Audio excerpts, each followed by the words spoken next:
Olá, boa tarde.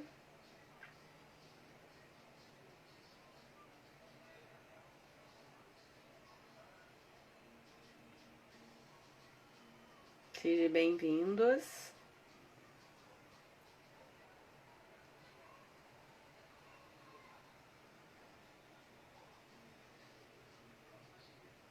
Oi, Karina. Tudo bem? Que bom te ver logo no começo da live. Muito bom. Tomara que você consiga ficar até o final. Olá, todos bem-vindos. Oi, Juju. Olá. Olá, gente. Vamos dando os coraçõezinhos aí. Oi, Adriana. Ai, que bom te ver. É muito bom quando a gente vê uma carinha assim, que a gente não vê há muito tempo, né? Boa tarde a todos. Vamos, ó, apertar os coraçõezinhos aí do lado. Colorir a live. O de coração branco, o colorido. O som tá bom, gente? Dá um ok pra mim. Saudades, Adriana. Saudade de tanta coisa, né?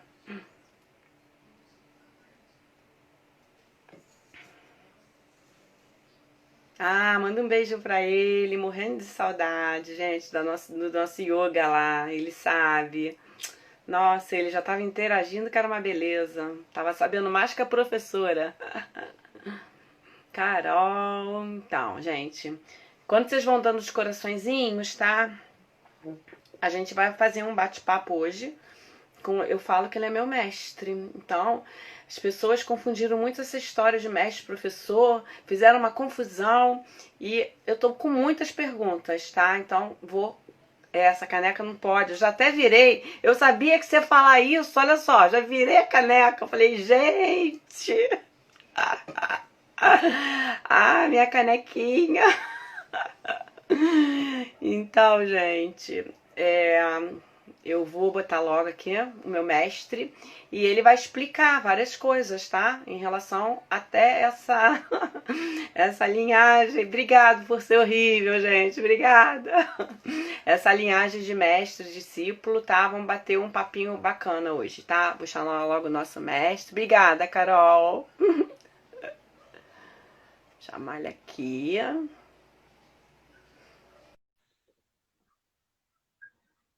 Oi, Sila.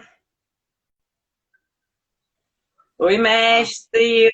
Mestre já brigou comigo com essa caneca. Aí eu lembrei, aí eu virei ela assim, ó. Falei, meu Deus, meu Deus. Não, fica assim, isso fica gravado, depois pode afetar a minha reputação. Sair Pois numa é, live não. e você. Então, gente, vamos aproveitar o máximo de tempo, porque são muitas perguntas. Vamos tentar, né? Dentro de alguma coisa, até dentro da primeira pergunta, tirar bastante dúvidas. Mas vamos falar rapidamente. Quem está entrando aí vai dando os coraçõezinhos, tá? Hoje meu nome é Cláudia Fiuza, tá? Eu sou instrutora também de Dakshina Tantra Yoga, tá?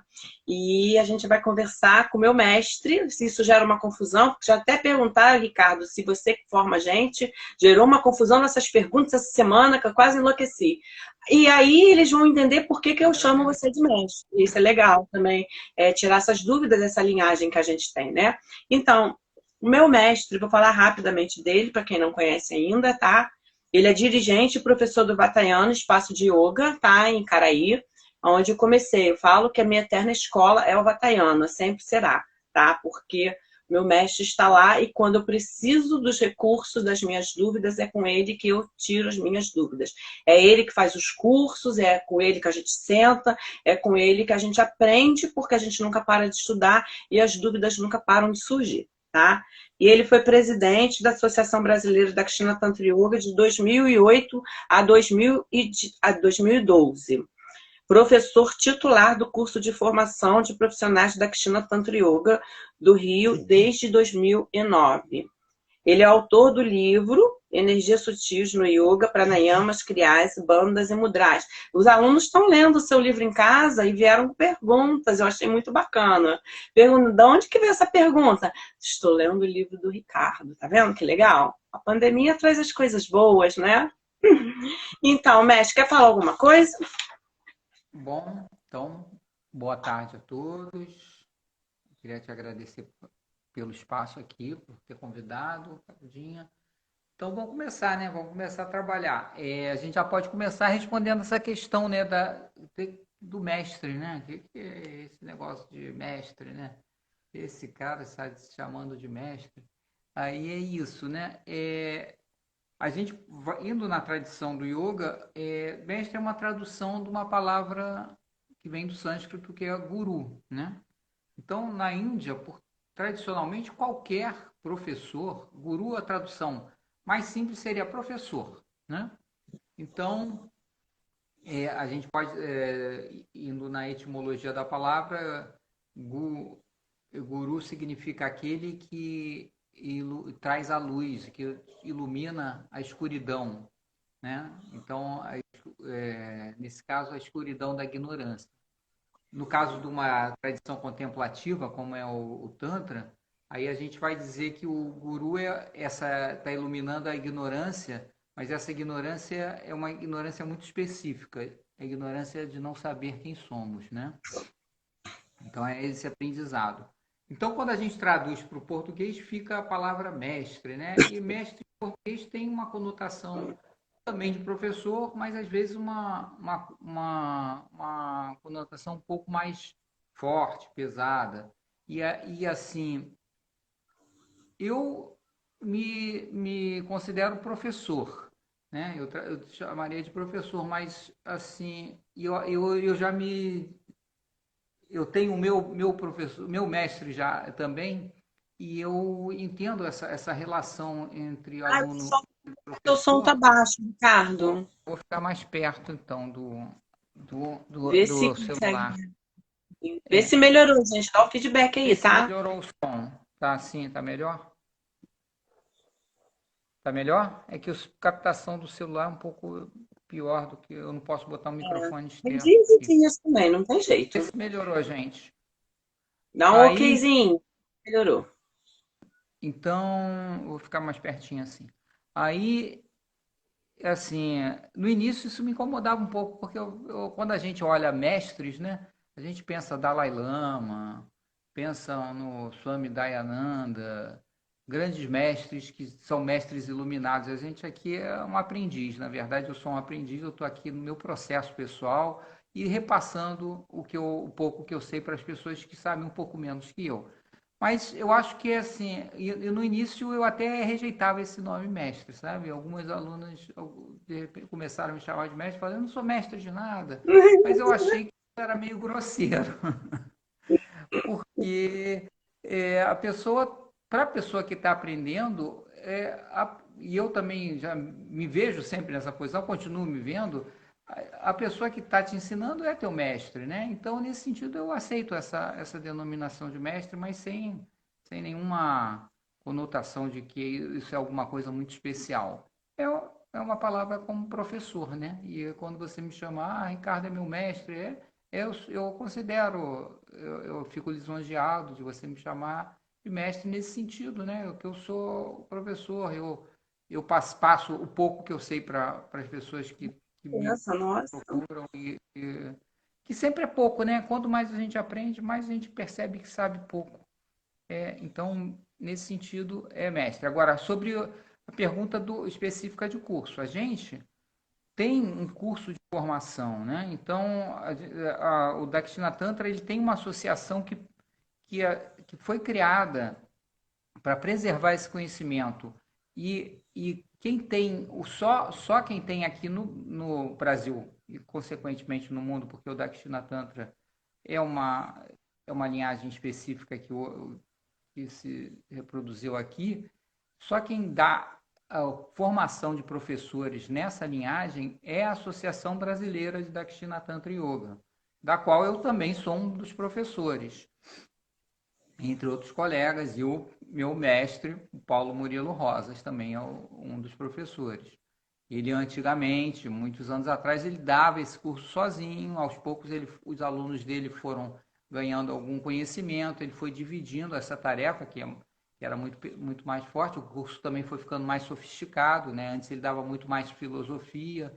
E aí a gente tem esse curso, que é um curso de 2 anos de formação, um fim de semana por mês. E a turma está terminando a formação esse fim de ano. Né? Essa metade do ano para lá tem sido online. E ano que vem a gente vai ter mais uma turma começando. Não espero que já presencial, mas se tiver que ser uma parte online, tudo bem. A gente até talvez pense no ano que vem alguma forma mista de online e presencial, porque tem muita gente de vários estados, de vários outros estados, que gostaria de fazer o curso e, por ser no Rio de Janeiro a sede, não tem essa possibilidade. Então, a gente está estudando até, diante do retorno das aulas online, que têm sido bem produtivas, a fazer montar uma fórmula mista de aula, né? Tendo aulas teóricas online e aulas ao vivo e presenciais mais concentradas, que as pessoas de outros locais possam ter. Mas ainda estamos em estudo essa questão. Então é isso. Manda pergunta, pode mandar mais. Então, vamos também desmistificar aqui uma dúvida que todo mundo. Tem várias perguntas em relação a isso, tá? Mas eu vou fazer só uma, que inclusive é um aluno até do Vataiana, tá? Escolhi a dele mesmo, tá? O quanto a massagem corporal pode auxiliar na desobstrução e equilíbrio dos chakras e fluxo de energia pelo corpo. O Dakshina Tantra Yoga possui algum trabalho voltado para essa linha de massagem? E quanto à associação de outras vertentes do Tantra com foco mais sexual podem ter prejudicado a divulgação do Dakshina Tantra por conta do desvio e ideias equivocadas por aqueles que estão abertos à prática de yoga? Isso é uma confusão. Meu marido mesmo no começo pensou: Cláudia, você está indo fazer Dakshina Tantra agora que eu entendi o que é. Aí eu expliquei para ele. Então vamos lá escutar agora. Então, bom, a primeira pergunta foi a questão da massagem. Então, às vezes a pessoa pensa que massagem tântrica é aquela massagem de cunho sexual. Tira isso, não tem nada a ver com isso, mas no Dakshina Tantra a gente tem uma técnica de massagem que a gente chama de massagem tântrica, mas a gente podia até mudar o nome para não ser confundido, infelizmente. Mas é uma massagem que trabalha principalmente nos pontos, no que a gente chama de pontos Marmans, né, que são pontos específicos do corpo que desbloqueiam o fluxo energético. Então, essa massagem é uma massagem completa no corpo, que é ensinada no curso de formação. Eu não trabalho pessoalmente com a prática de massagem porque não é algo que eu tenho uma afinidade, mas alguns professores fazem essa prática de massagem e ela é muito boa, funciona para, como a pessoa perguntou aí qual é o nome, não guardei o nome, desculpa. Serve para bloquear os chakras e vai fazer um trabalho também auxiliar nesse processo de autoconhecimento. Agora, a outra questão, que é da ideia do Tantra, que eu prefiro chamar de Neo-Tantra, né? Porque, na verdade, é uma linha de trabalho com a sexualidade, com o desbloqueio de repressões sexuais.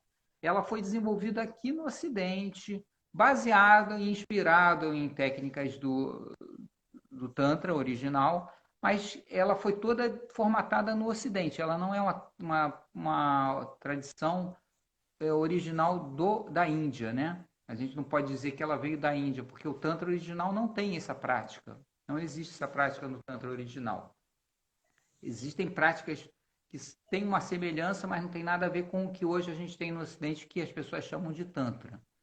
Mas como isso aí já tem mais de 100 anos, eu acho que no início do século XX que começou esse processo, então a gente já pode dizer que tem uma tradição própria, né? Então, e assim, como tem o sexo na história, acaba sendo muito popular também, muito disseminada, pelo menos as pessoas comentam muito mais. E é um problema, sim, porque às vezes a gente, quando fala Tantra, as pessoas pensam que a gente está falando daquele outro Tantra. Por isso que eu gosto de sempre de colocar o termo Dakshina Tantra para as pessoas entenderem que a gente está fazendo uma prática diferente. E isso aqui a gente podia discorrer sobre o Vama Tantra e essas diferenças, mas talvez levasse uma live inteira falando sobre isso. Mas é importante entender que são, às vezes, nessa linha que é ligada à sexualidade, às vezes usam conceitos do Tantra original dentro daquela linha, mas pode usar, não tem problema, se a pessoa se identifica com isso, mas não não está ligado dessa forma com uma tradição que vem da Índia e sem ser modificada, né?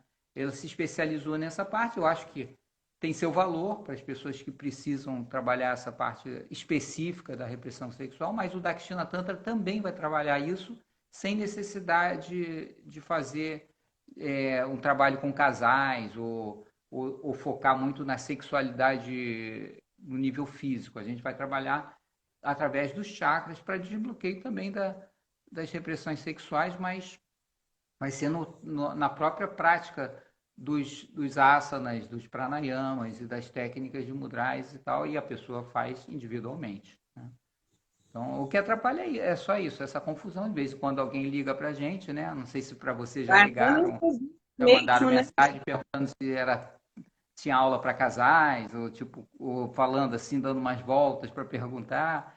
Aí a gente orienta para procurar outro local, porque se for o caso, né? Mas eu realmente não sou especialista nessa área, eu conheço superficialmente também, tá? Tá, deixa eu ver aqui. Tá. Que semelhanças poderia. Tem várias perguntas também em relação a isso, eu escolhi duas. Que semelhanças poderia comentar entre Tantra e Vedanta? Eu vou até pegar a outra que eu separei. Tantra e Vedanta. Ah, tá. Aí tem uma outra também. Qual a relação do Dakshina Tantra com o Vedanta? Tem essas duas perguntas, assim, escolhi. Já dava uma live inteira. É, Então, tá. o Tantra e o Vedanta são duas grandes, o que a gente chama em sânscrito de darshanas, né? São duas grandes tradições de conhecimento da Índia. São tradições separadas, diferentes, que têm origens diferentes, e têm desenvolvimentos diferentes, abordagens diferentes, tá? Então, Vedanta é uma coisa, o Tantra é outra. Então, mas eles têm pontos em comum, né? Então, filosoficamente, em última instância, por exemplo, tanto o Tantra como o Vedanta são filosofias não duais, ou Adwaita em sânscrito, né? Ou seja, que é, é, preconizam que a unidade, que não existe, em última instância, existe o absoluto em que tudo é uma unidade só, né? E não existe uma diferença entre o Criador e a criatura, né? Se a gente falar isso de forma bem resumida. Então, nesse sentido, o Tantra e o Vedanta são muito próximos, né? E mesmo na Índia, tem uma certa influência mútua entre os dois, né? O Vedanta e o Tantra se influenciam mutuamente, algumas coisas do Tantra, alguns conceitos do Tantra vieram do Vedanta e vice-versa. Claro que quando acontece isso, como em todo local, a gente vai ter, às vezes, alguns praticantes de um lado ou de outro que acham que a sua corrente é mais valiosa do que o que ele sabe vale mais do que que o outro sabe, quando ele não conhece o outro, né? Então, alguns praticantes de Vedanta falam, não, o Tantra veio dos Vedas o Vedanta é que é mais importante, o Tantra veio depois, é abaixo. E alguns praticantes tântricos falam o contrário. Não, o Tantra é muito mais antigo, o Vedanta é que absorveu algumas coisas do Tantra. Então, lá na Índia tem essa certa rivalidade entre isso, porque, assim, explicando mais profundamente, Tem outras grandes tradições religiosas na própria Índia, né? Não são as duas únicas, existem outras.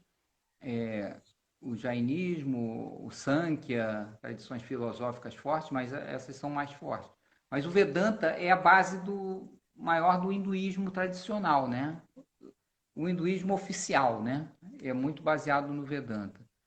E isso é uma coisa que pode explicar muito, por exemplo, porque o Vedanta é muito mais conhecido, é muito mais falado e o Tantra menos, né? Porque o Vedanta como diria assim, embora não tenha esse conceito de religião oficial na Índia, de jeito nenhum, tem milhares de vertentes, é como se fosse a base da religião oficial, né? Lá, mesmo na antiguidade, o Vedanta era a referência cultural e do status quo, da formação cultural, formação mesmo política, econômica, era toda formada com base no Vedanta. O Tantra é uma filosofia um pouco mais rebelde, digamos assim, né? Então, por exemplo, se na antiguidade existia o conceito de castas, em que, por exemplo, somente os da casta dos Brahmanes poderiam estudar o Vedanta, né? As mulheres não tinham acesso ao conhecimento, porque somente os homens poderiam ter acesso aos estudos, fazia parte da cultura hindu antiga, até bem pouco tempo, né? Isso tem menos, sei lá, uns 60 anos que mudou. No Tantra nunca foi assim, o Tantra sempre foi meio rebelde, não respeitava o sistema de castas para ensinar, qualquer pessoa podia aprender o Tantra, independente da casta que ele tivesse. As mulheres eram parte importante na cultura tântrica, né? Existiam sacerdotisas tântricas, mestras tântricas, né? Então o Tantra subvertia um pouco, e alguns praticantes tântricos eram por vontade própria mesmo rebeldes ao sistema, né? Então, se você vê aquela figura daquele praticante que anda nu ou com uma tanguinha só, com o corpo todo coberto de cinzas e vive como um mendigo na rua, geralmente são os praticantes tântricos radicais, né? Isso é para mostrar que ele é totalmente desapegado dos valores materiais e ele vive somente com a sua cuia para pedir comida para quem der. Se não der, ele também não come. Então, é uma tradição muito comum na Índia. Era antigamente, né? E hoje ainda existe, mas era muito comum na Índia e as pessoas alimentavam as pessoas porque sabiam que eles eram buscadores. É uma característica muito da Índia, né? Então, o Tantra sempre foi uma cultura um pouco mais marginal, digamos assim, né? Ele não era a tradição oficial do país.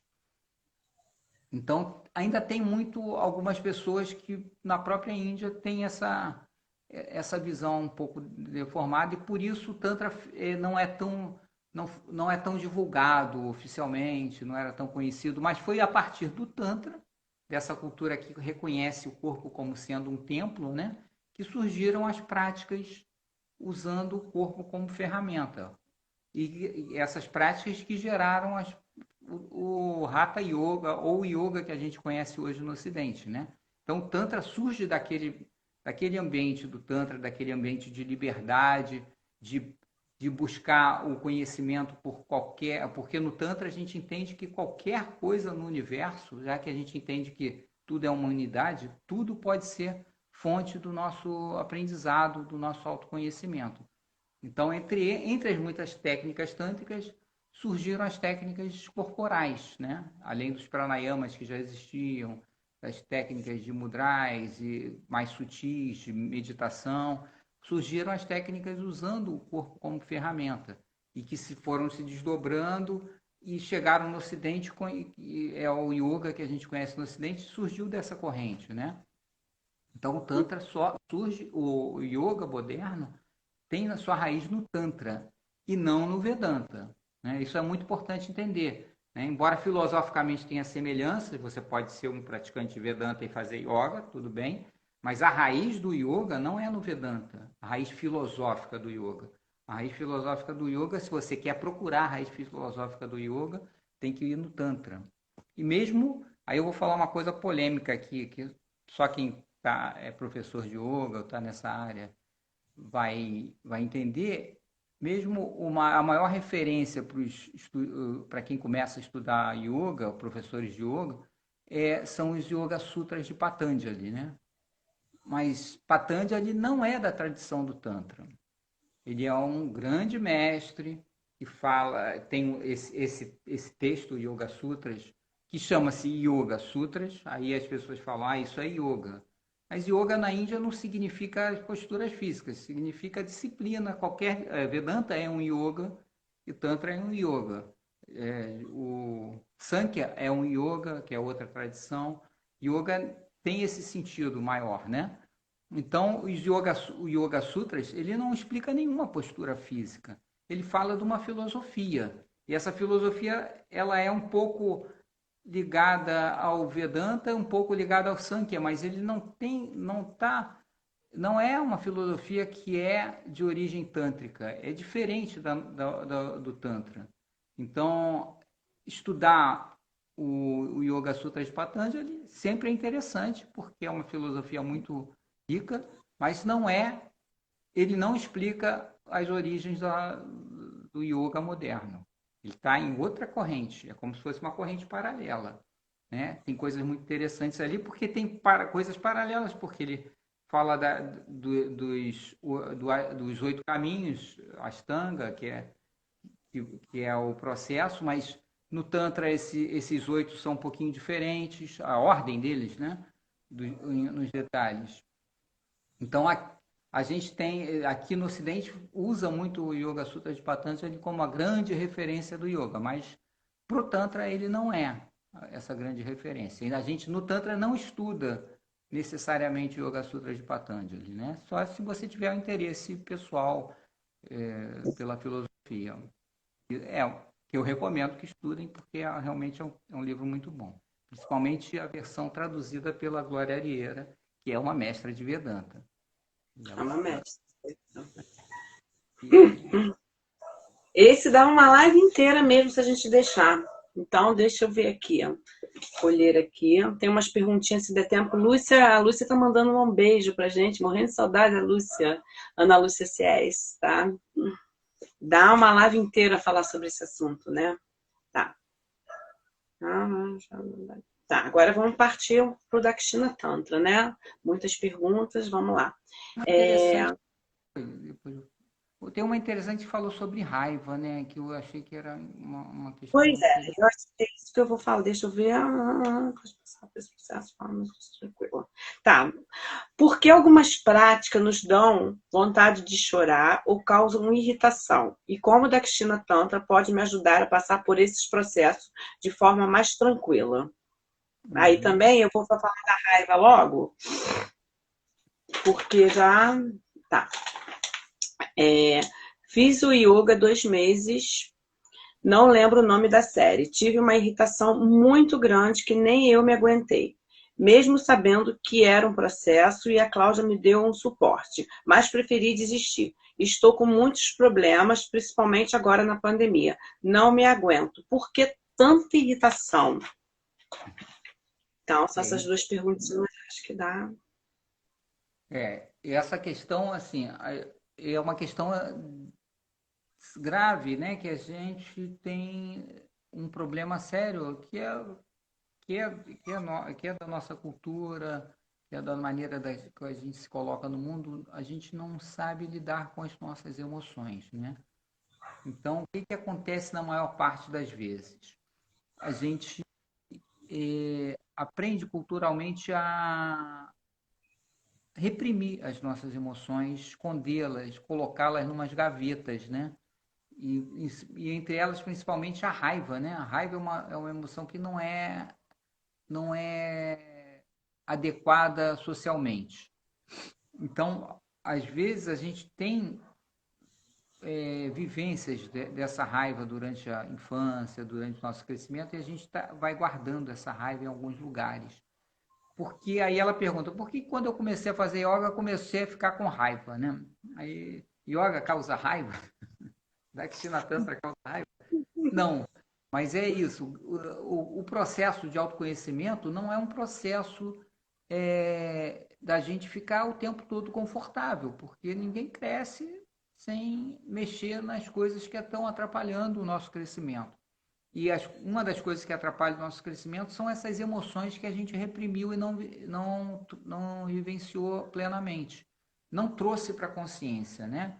Então, a prática do Dakshina Tantra, embora aparentemente sejam posturas físicas e respirações, e a gente não está fazendo nenhum trabalho cognitivo aparente, ele começa a fazer, eventualmente, brotar essas emoções que estão reprimidas. Por quê? Porque a gente está desbloqueando os chakras, os canais, e é como se durante a nossa... Isso que a gente guarda e que reprime, ele não ficasse só guardado na mente, ele fica marcado no nosso corpo como um bloqueio. Né? Por isso, porque a mente e o corpo não estão separados. Então é como se tivesse ali em algum dos nossos chakras, principalmente nesse caso os chakras básicos, aquele local ali que aquela raiva, ou uma das muitas raivas que a gente tem, está represada. E quando a gente começa a fazer esse processo, essas raivas vão sendo mexidas. É como se você tivesse lá um lago aparentemente tranquilo, né? Que está lá sereno, mas no fundo dele tem muito lodo.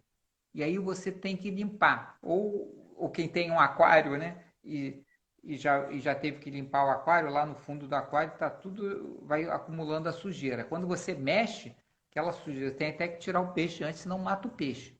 Tira o peixinho, separa, aí você vai mexer no aquário, a sujeira toda sobe, né? Aí você tem que limpar aquela sujeira. Então, nesse momento em que a gente está fazendo a prática, essas sujeiras, elas começam a subir e vir para a nossa consciência. E se a gente não entende da onde veio, ela pode ficar uma irritação muito forte, né? Às vezes até insuportável, que a pessoa não consegue continuar a prática. Isso é perfeitamente normal, né? Às vezes a pessoa tem que ter nesse momento tem que ter uma disciplina muito forte para continuar, ou ela tem que conversar com o professor, que aí o professor pode amenizar esse processo, né? E às vezes interromper aquela prática que ela está fazendo, pode ser que seja um momento ruim para mexer nesses processos. Às vezes a pessoa está num momento da vida em que ela não está pronta para mexer, aí o professor pode até interromper a prática que ela está fazendo, fazer uma prática um pouco mais suave para ela fazer esse processo de tomada de consciência mais lentamente e ela continuar a prática dela. Mas é um processo que vai ser necessário mais cedo ou mais tarde, né? Então, é um processo que vai acontecer eventualmente na prática de yoga, na prática do Dakshina Tantra, porque a gente está sempre procurando fazer que a pessoa se livre desses problemas, porque se ela interrompe o processo e para de fazer a prática, significa que ela não resolveu. E estou falando no caso da raiva ou qualquer outra emoção, mas vamos dizer, a raiva está ali ainda, né? E ela está influenciando em toda a vida da pessoa o tempo todo. Então, por exemplo, qualquer gatilho externo pode fazer que essa raiva aflore. Então, uma situação na rua, ou com alguém da família, ou com a outra pessoa, você pode acionar esse seu gatilho interno. E aí a sua raiva sai e você agride as pessoas porque nem sabe, de forma desproporcional ao que ocorreu, né? Porque sua raiva está represada e você não consegue ter controle sobre ela. A ideia é que ela saia mesmo na aula de yoga e você fique com essa raiva, entenda essa raiva, faça as pazes com ela, para que você possa lidar de forma melhor com sua raiva. E você vai trabalhando ela também de outras formas, através do entendimento também, né? Aí você pode também começar a entender em que situações que gatilhos acionam sua raiva, né? E toda vez que a gente tem uma situação assim de raiva, a gente tem um momento que a gente chama de período refratário, em que a nossa mente como se a nossa mente ficasse cega às situações e reage automaticamente, né? Então você pode aprender a lidar com esse período. A gente tem até uma tradição antiga que era assim, quando alguém te ofendeu, você conta até 10. E isso tem um fundo, na verdade, a sabedoria antiga é interessante, porque ela depois, cientificamente, tem explicação, porque demora um tempo porque a tua emoção, ela reage imediatamente, mas para essa situação chegar no teu córtex pré-frontal, onde você tem a parte que é mais racional do cérebro, demora alguns segundos. E aí, se você reage imediatamente a uma situação, você está reagindo só instintivamente, não está reagindo com a sua mente, com o seu raciocínio. Então, contar até 10 dá tempo de entrar a tua parte cognitiva e fazer uma análise correta da situação. E você, se tiver que responder, você vai responder com... Não que você tenha que ser passivo diante das situações, mas você vai responder com equilíbrio, sem agredir as outras pessoas, né? Então, a raiva tem essa questão. Eu até separei aqui uma coisa, deixa eu ver se eu vou achar, que a gente separa e não acha, né? Para ler, que era um texto aqui, que essa semana, por acaso, eu tinha lido, eu falei, caramba, o que eu falo para essa pessoa? Aí eu recebi um texto de uma professora minha também, que é um texto do professor do Lama Alan Wallace, falando sobre a questão da raiva. Eu vou ler aqui para vocês. Ó. Imagine que você está caminhando por uma calçada com os braços cheios de mantimentos e alguém tromba com você. Você cai e seus mantimentos se espalham pelo chão, se espalham totalmente pelo chão. Levantando-se da poça de ovos quebrados, suco de tomate, você está prestes a gritar: seu idiota, o que há de errado com você? Você é cego? Mas, antes mesmo de conseguir recuperar o fôlego para falar, você vê que a pessoa que trombou com você é realmente cega. Ela também está esparramada por sobre os mantimentos. A sua raiva desaparece em um instante e é substituída por uma preocupação. Você está ferido? Posso ajudá-lo? Nossa situação é exatamente essa. Quando percebemos claramente que a fonte de sofrimento e angústia do mundo todo é uma profunda cegueira que nos impede de reconhecer que as aflições mentais são os nossos reais inimigos, conseguimos abrir as portas da sabedoria e da compaixão. E aí então estaremos em condições de curar nós mesmos e os outros. Lama Alan Wallace, no livro Budismo Tibetano. Então, é isso, né? Se você percebe, quando a gente recebe uma agressão, tem uma situação com outra pessoa de qualquer forma, ou alguma coisa que nos afeta, a nossa reação instintiva é agredir de volta. Ou quando a pessoa até agride a gente, né? E se a gente entender que a pessoa está fazendo isso porque ela tem uma cegueira, ela não consegue entender, né, as próprias emoções e por isso ela agride os outros, você olha para a pessoa como alguém que tem uma deficiência, né, com as próprias emoções. E aí você brota da gente uma empatia com essa pessoa, uma compaixão. Então, isso acho que é o melhor remédio para a reação da gente emocional, para a raiva, é olhar as pessoas sempre com esse olhar de que elas também são falhas, como nós, né? E a gente não reagir julgando as pessoas imediatamente, né? Não é que tenha que ter uma passividade, como eu já falei antes, aceitar tudo e se deixar ser agredido, sem quando você reagir, quando você responder a essa pessoa, vai ser se colocando, mas sem entrar no fluxo das emoções, sem absorver essa raiva para dentro, porque quando você recebe uma agressão de uma pessoa e introjeta essa agressão, mesmo que você reaja e consiga ganhar a discussão, que é o que a gente às vezes acha que fez, a gente já fez o estrago interno da gente. A gente já se desequilibrou totalmente internamente, já causou, né, bloqueios nos nossos chakras, e se o efeito que fez na outra pessoa também não foi nenhum, no máximo foi o cara ficar com mais raiva de você, e a gente não ganha nada com isso, na verdade, né? Então, se a gente conseguir trabalhar as nossas emoções, a gente vai conseguir viver melhor no mundo, né? E o Tantra vai te ajudar a fazer isso, né? Porque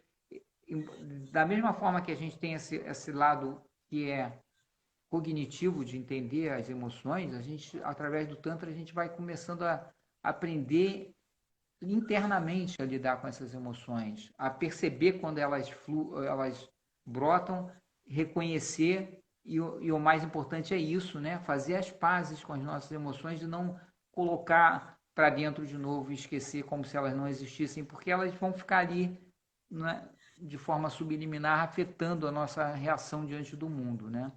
Qualquer emoção, tristeza, raiva e medo, né? Essas emoções todas que a gente convive no dia a dia.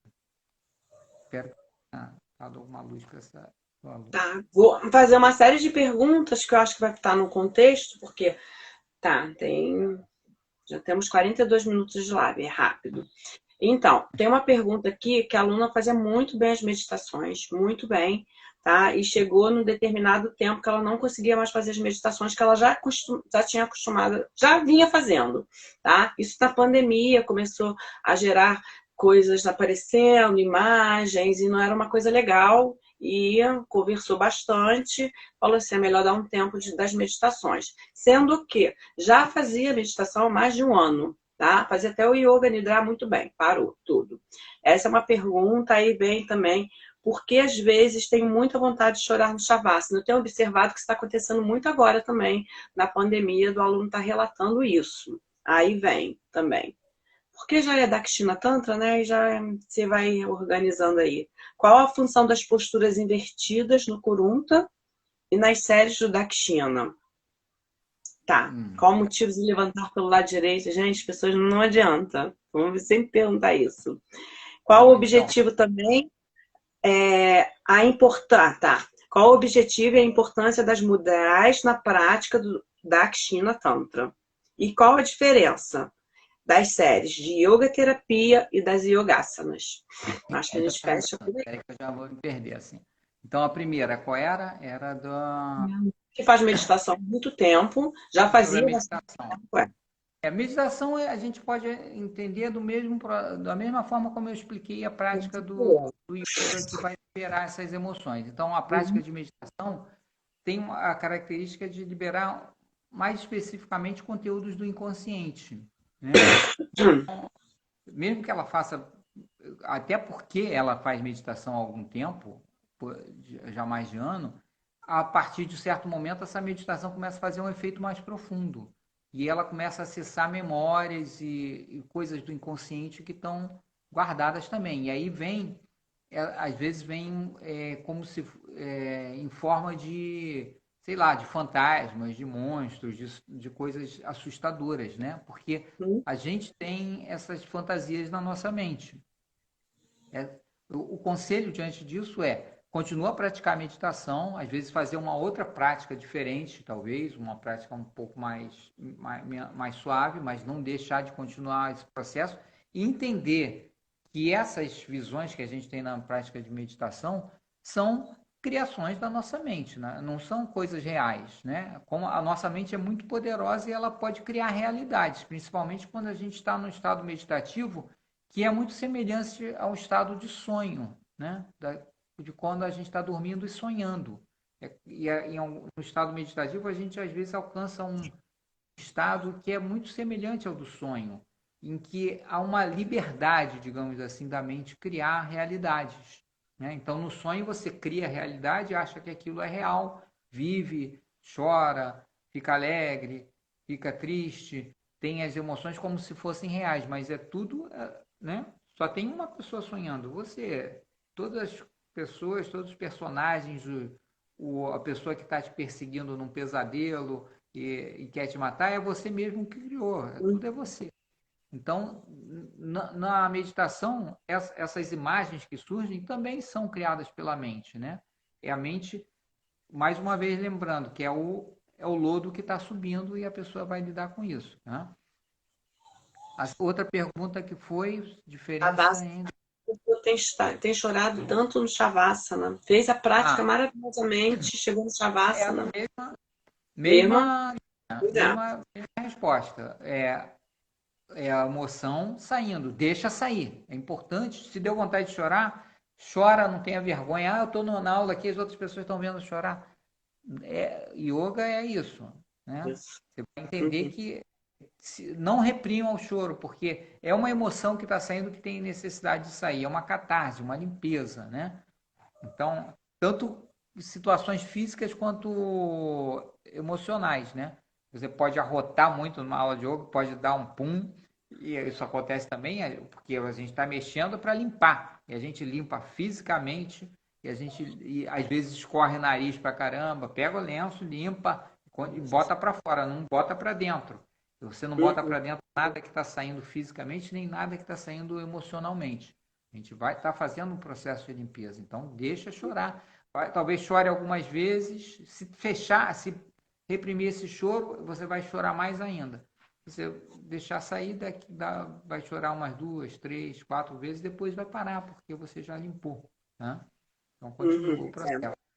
Outra Tá. foi invertida. É, tá. Qual a função das posturas invertidas no Kurunta e nas séries do Dakshina? Uhum. Boa pergunta, porque assim, a Então, postura já invertida... pegando essa lógica, a gente já pode falar qual a diferença das séries de Yoga Terapia e Yogasana. Tá. Então, a postura invertida é uma questão que assim, é super hipervalorizada em algumas linhas de yoga, né? Como se aquilo fosse o grande objetivo, alguém conseguir fazer invertidas.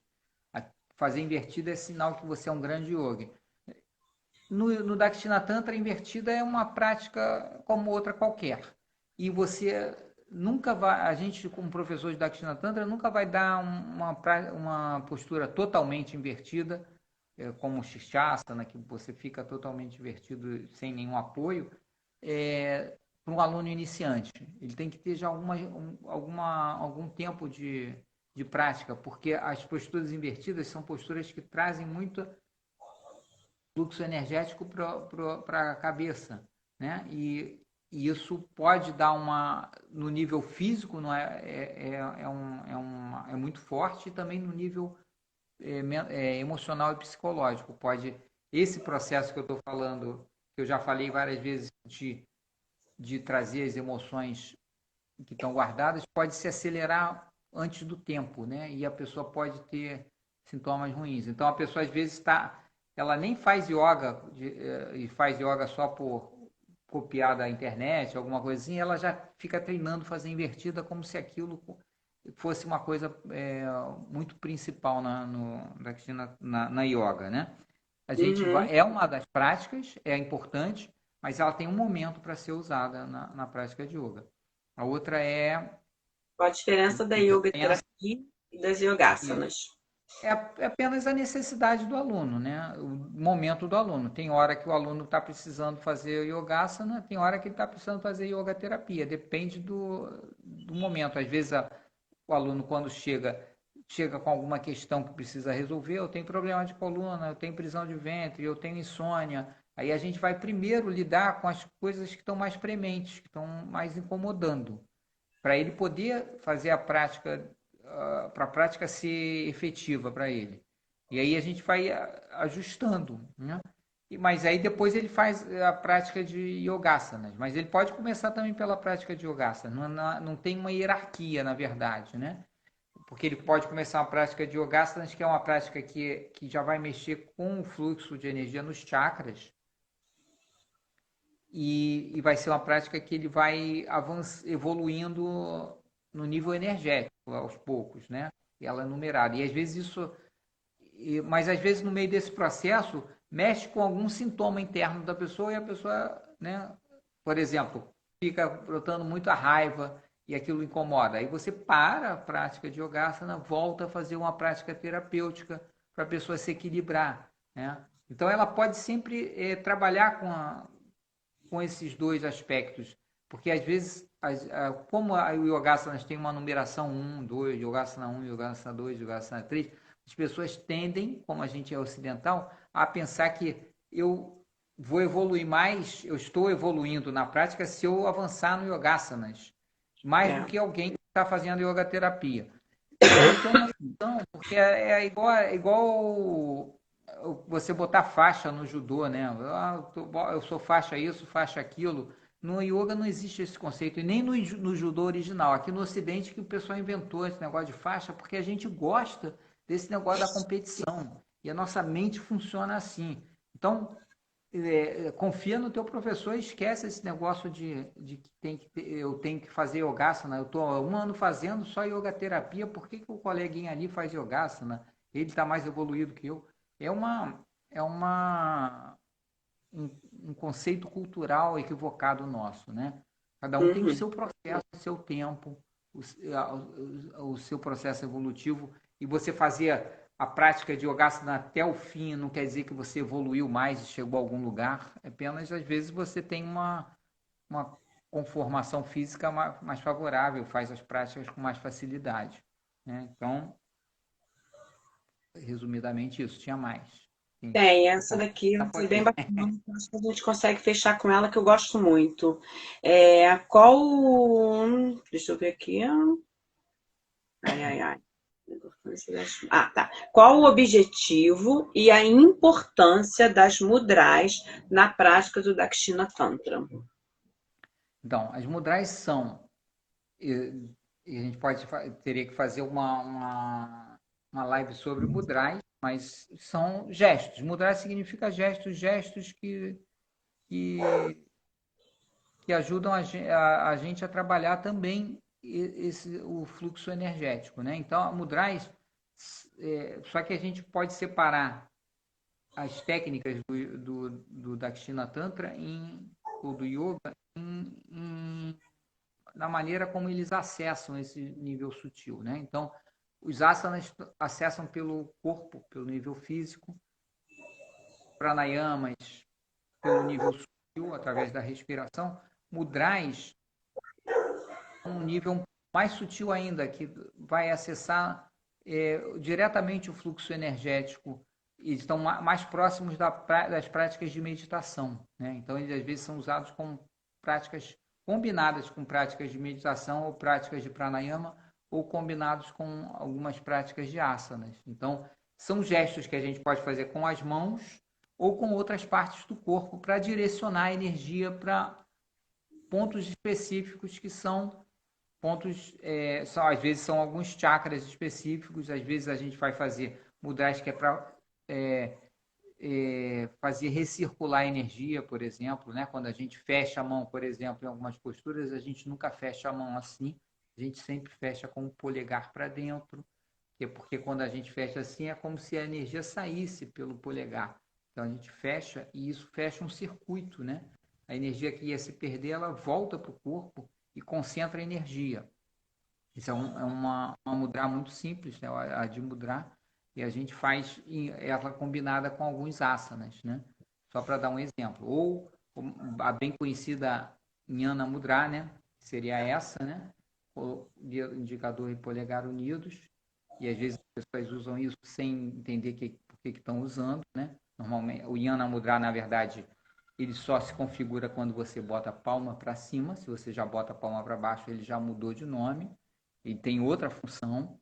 Então, quando você faz uma postura e bota a mão voltada para cima assim, é diferente de quando você bota voltada para baixo. Mas aí a gente ia perder muito mais tempo explicando qual a diferença entre elas. A gente tem 5 minutos. Mas a ideia dos mudras é essa. Ela é também uma prática mais profunda, mas ela é usada desde o início nas práticas como uma prática auxiliar, né? Isso aí. Isso daí é muito explicado. focado no seu livro, né? No seu Ah, livro você explica muito bem sim. sobre isso. Comprem o É, livro, mas eu nem tô fazendo propaganda para comprar o livro muito, que eu tô com meu estoque está acabando. eu também fiquei sem ele lá Eu no tô para fácil. publicar pela Amazon, mas ainda não consegui resolver. Então, mas quem tem o livro tem lá a explicação direitinho, mas depois, se alguém quiser também pode mandar a pergunta para mim através de você ou diretamente lá na página do Vatayana, no Instagram, né, que é Vatayana_Tantra. Alguém perguntou alguma coisa durante a live aqui? Não, né? Eu nem estava olhando muito. Sobre ação, né? Como é que está sendo feito o estágio? Bem, eu acho, a Ana está fazendo estágio comigo online, né? A Aninha Demore, né? Perguntou, É, como é que está feito o estágio durante o curso de formação, se ele está sendo online? o estágio a gente ainda não fez. A gente não fez, oficialmente não fez. Como a Ana está fazendo com você, extraoficialmente, porque ela vai olhando, vai fazendo, mas a gente está esperando realmente voltar à atividade para fazer o estágio, para retomar o estágio, né? Então, aos poucos, os estúdios estão começando a voltar, né? A gente do Bataiana também já está começando a planejar, a volta é no meados de agosto, aos pouquinhos, com atendendo poucas pessoas em cada horário, estão mudando a configuração do espaço para as pessoas terem a liberdade de fazer. E aí, em breve, a gente vai ter novidade também.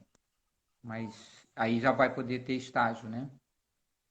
E, Já estava tendo, né? Já tinha alguns alunos que estavam fazendo estágio, né?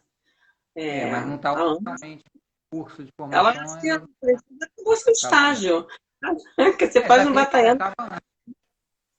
mas aí vai se prolongar para o ano que vem, não tem jeito, né? Esse ano vai ser um ano É atípico mesmo, o novo né? normal. Oi?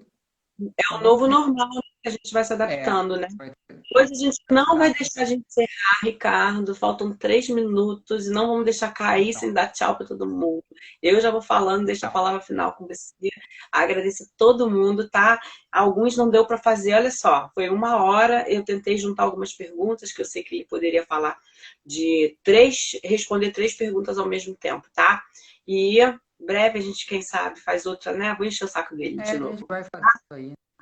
Ah, Vai e é fazer sempre bom, mais. daqui a pouco faz uma palestra, faz um workshop, alguma coisa assim, mais que estenda mais, né? Porque é legal aí dentro dessa pandemia que as pessoas estão se interessando, achei muito bacana isso, querem estudar, querem saber o que que é isso, por que que eu faço uma mudra, por que que eu faço uma banda, entendeu? Muito bacana isso. E a palavra agora é sua. Então, eu queria só agradecer pela oportunidade. Aí a gente pode pensar em fazer outras. Eu gosto desse formato de responder pergunta. É bom que a gente vai tirando a dúvida muito específica dos alunos, né? E a gente pode até marcar depois uma outra data. Esse ano eu não estou com muita disponibilidade para curso, porque eu mesmo estou fazendo um curso, né, de pós-graduação e já estou na metade do curso. E, mas aí depois que terminar o curso a gente vai ter novidade, vai ter workshops novos, Ai, inclusive que é um coisa curso sobre as emoções, e a gente vai poder boa. trabalhar essa questão das emoções, que eu acho que é uma coisa que as pessoas demandam muito, né? E aí é uma coisa que eu estou fazendo um aprofundamento para a gente poder apresentar mais ferramentas para as pessoas lidarem com as emoções, que é uma questão muito Muito bom. forte no nosso mundo, né? E principalmente agora na pandemia, isso está aflorando de uma forma muito forte. Então, agradeço você, agradeço as pessoas que aí acompanharam, as que vão acompanhar depois nas reprises, tá? Já anotem, o Kenji aqui já disse que está pensando a pergunta para a próxima. Vai anotando e vai Pode pensando deixar que eu lá vou ensinar um pouco para a gente. dele. Pode Tá? deixar. Obrigada, gratidão a todos Então, vocês. Obrigada, namastê. sempre aprendendo, tá? Gratidão, assistam, tá? Vai estar lá na página, depois tá a página do Vatayana também, com o Ricardo. Vocês sigam lá e acompanhem a live, que chegou no finalzinho agora. Não deixe de assistir, não. A gente sempre aprende junto, todo mundo.